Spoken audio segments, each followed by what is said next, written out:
2025. gads ir jau 3. pēc kārtas, kad lauksaimniecības nozari skar nelabvēlīgi meteoroloģiskie apstākļi. Tā bija mitrākā vasara kopš 2016. gada.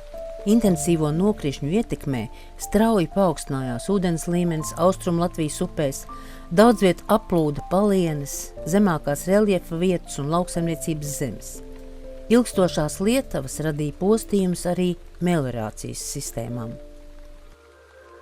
Lai mazinātu plūdu riskus, 2025. gadā turpinājās 22 projektu īstenošana atveseļošanas fonda ietvaros, pārbūvējot sūkņu stacijas, atjaunojot aizsarga dambjus un potamālo upju regulētos posmus.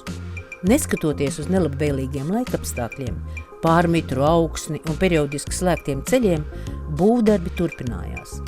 Līdz 2025. gada oktobra beigām tika pabeigti 3 projekti, un tuvākajā laikā plānots pabeigt darbus vēl vairākos objektos, tajā skaitā sūkņu stacijās.